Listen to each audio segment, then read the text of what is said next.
you could say, okay, we project meaning, but this is an optional thing we do. But this is not the case either. And actually, I think there is a very strong technical argument for that, which is the way mathematics behave as a scientific field.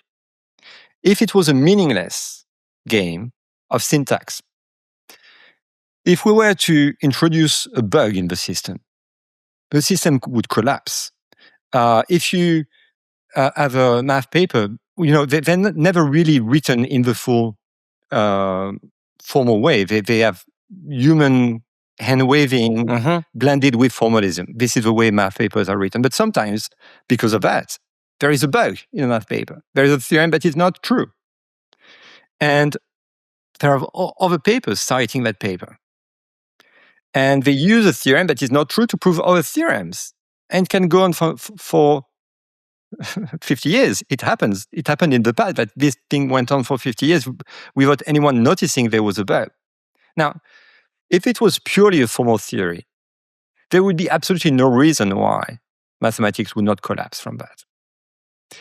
When Andrew Wiles came up with his proof of Fermat's last theorem, the first proof he came up with was wrong. And then he fixed it. But if it's just, assembling something that has no meaning, there would be no reason why a false proof could be fixed. What does it mean to fix a proof? Every mathematician agrees that, this is what Wiles did. He had a proof with a bug, and then he found a fix to his bug.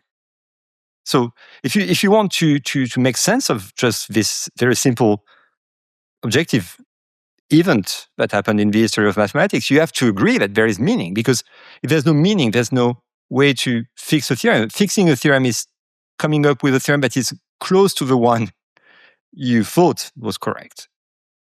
Or maybe having a lemma that is close to a lemma that you use that is wrong, but maybe there's a lemma that's close to it that is correct. But being close to is absolutely impossible to define in the pure formal approach to mathematics. It's not that it's incorrect. It's not that it's an incorrect notion. It's a meaningless notion. You have no proximity between two formal statements that have no meaning. There must be some survivorship bias here, because I imagine that there's a variety of theorems for which someone said, all we need to do is fix this. We found an error or a bug or what have you. And then in the process of attempting to fix it, you realize the theorem was false. And the ones that have survived, we say, well, that points to evidence that we as people are capturing something that the formal systems have not yet caught up to. Do you also see that or no? Actually, strikingly not. I mean, of course, you will always find examples of proofs that are wrong. It's just flat out wrong. This happens, And probably the proof that Fermat had in mind when he said, I have a very beautiful proof, but it's too long for the margin. Probably this proof was unfixable. That's good. We have good reason to do that. But to think that. But if you look at the published literature that is full of bugs, it's very rare that these bugs are unfixable. And it's very rare that the consequences are really destructive. Yeah, of course, maybe a bunch of papers are citing this paper and they're citing a lemma that is not valid the way it's used, but you know what? It doesn't propagate usually. So there's something really strong about, and I think it has to do with the fact that it's done by humans. I think if it was a machine, trying to greedily learn and prove things, it would lead to disastrous consequences. But human beings, they write math papers when they understand what they're talking about. So that's why actually they don't lose their sleep. We all know that the papers we publish are full of bugs, but that's okay because the bugs are fixable. Wouldn't the Platonists just say, look, I have a simpler explanation. Fermat's last theorem is true because it exists. It's true. It's just our description of it was false, or our description of the proof of it was false.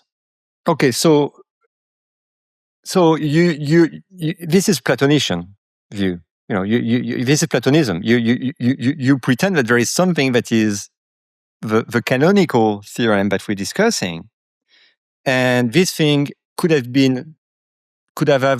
had an error of transcription when we wrote it down. That could be about the statement, that could be about the proof.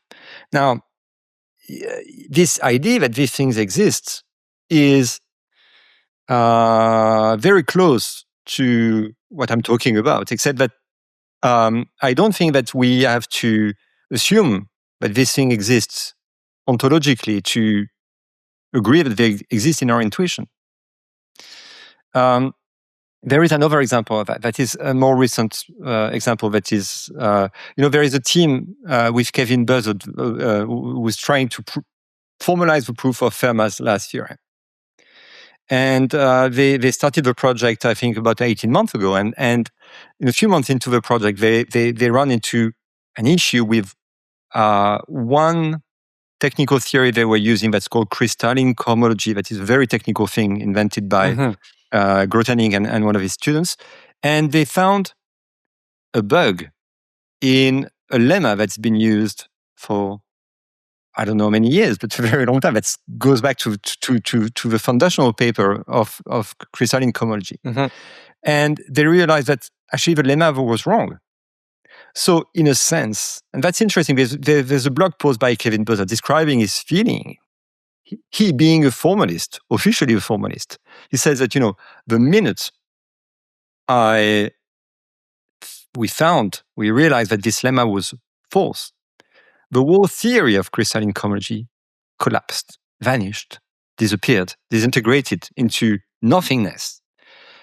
And, well, that would be the official formalist standpoint. But on the other hand, he says that in his head, he knew that it was fixable because he knew that crystalline cohomology had been used for maybe 30, 40 years without, people running into issues. And he says that, if there was a massive bug in the theory, and if the theory had really no reason to exist because it was flawed, then we would not have been able to use it without running into issue for 50 years. And this is, so you can interpret that, as you suggested, as the idea that there is somewhere a theory that's called crystalline cohomology that exists in a kind of perfect world. But there is a different explanation, which I think is more interesting and probably more modern in its approach. That is to say that when we understand crystalline cohomology, what does it mean for a human to understand something? It means to align a number of mental representations of the thing we're talking about, but also other things for our past experience and trying to articulate that into a coherent worldview. And this is, I'm really talking about a neural phenomenon. I'm not talking about some magical stuff. I'm not spiritualist. I'm just describing that, in your brain, this thing makes sense and it's coherent and it's meaningful and it gives you a very pleasant feeling of harmony, which is, again, a physical phenomenon. It's not a magical one. You feel that things are in place.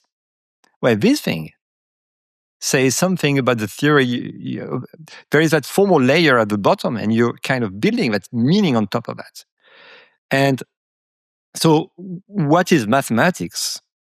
If you look at it from this perspective, it's a very unique technique of relying on what I call the game of truth.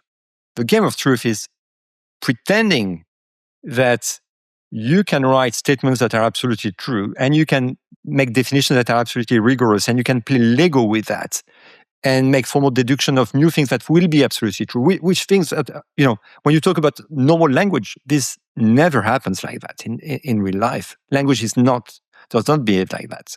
But when you do math, you pretend that there is that kind of alternate world of mathematics where this game of truth is describing reality of this alternate world.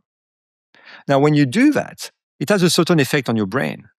You're basically learning on a new set of synthetic images and ideas that you create playing that game. And this thing seems to have a very powerful effect on consolidating your intuition. And this is what makes you both happy and also probably a bit smarter when you understand some mathematical concept, because your worldview is kind of compacting and becoming more luminous in a way. And this is the actual phenomenon that is going on. It's a property of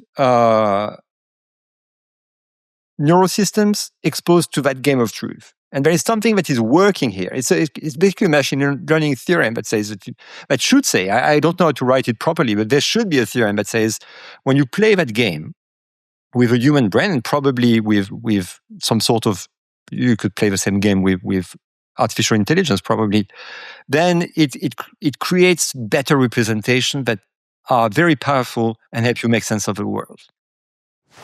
The Economist covers math, physics, philosophy, and AI in a manner that shows how different countries perceive developments and how they impact markets. They recently published a piece on China's new neutrino detector. They cover extending life via mitochondrial transplants, creating an entirely new field of medicine. But it's also not just science. They analyze culture, they analyze finance, economics, business, international affairs across every region. I'm particularly liking their new Insider feature. It was just launched this month. It gives me a front row access to The Economist's internal editorial debates, where senior editors argue through the news with world leaders and policymakers in twice weekly long format shows. Basically, an extremely high-quality podcast.